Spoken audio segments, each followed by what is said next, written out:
proving once again that an all-time low isn't ever quite low enough. The left is now going all out in their attempt to derail Brett Kavanaugh from becoming a Supreme Court justice. Even if it means suggesting that he's a sex offender, because if standing on a soapbox and declaring yourself Spartacus doesn't work, why not just brand a man a rapist and see how that goes?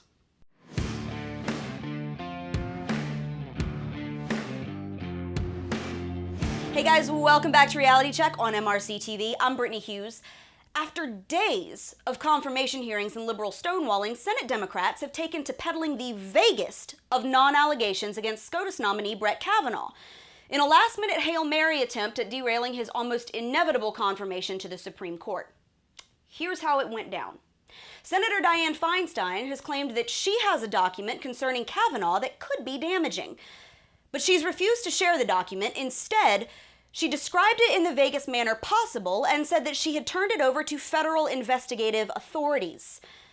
Now, according to the Intercept, that document was a letter sent by a California constituent to Democratic Congresswoman Anna Eshoo that, bear with me here, purportedly describes an incident that was relayed to someone affiliated with Stanford University regarding something that had allegedly happened between Kavanaugh and an unnamed woman while both of them were in high school. According to reports, an anonymous woman says that Kavanaugh and a buddy tried to force themselves on her at a party, but she can't prove it, won't give her name, and has declined to be interviewed.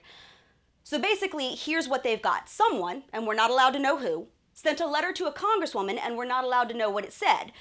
But it may have been about something that someone told to somebody who might have worked for Stanford, and it might have been about something that Kavanaugh allegedly did 35 years ago while he was in high school to an unnamed woman, which Kavanaugh says that he didn't do.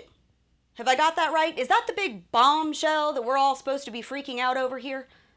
Now, Eshoo and Feinstein have had this letter since the summer, mind you, but they're just now bringing it up. Why? Well, because Kavanaugh is less than a week away from a pretty much slam dunk confirmation vote. So, hey, why not just drop little hints that he might be a sex predator and see if that works, right? Turns out this whole thing was such a nothing burger that the FBI declined to even look into it.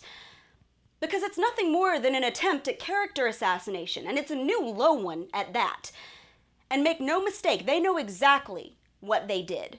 They tried to plant the idea in the public's mind that Kavanaugh may be guilty of some unknown sexual crime against a woman and had gotten away with it for decades, without actually ever coming out and saying it, of course. They leaked just enough material for the court of public opinion to come up with wild theories about what could have happened. The story went from, hey, we've got this letter from someone we won't name that says Kavanaugh might have done something we won't say, to Kavanaugh must be a rapist in about 5 minutes, and they knew that it would. All of this to keep a fairly middle-of-the-road judge from being appointed to the Supreme Court, not because of his judicial record, which is almost impossible to criticize on merit, but because he was appointed by Donald Trump. The left was actually hoping that a woman had been sexually assaulted just so they could use it to brand Kavanaugh a predator and take him down, and they were willing to fire up the rumor mill and smear this man's reputation just to thumb their nose at a president that they don't like.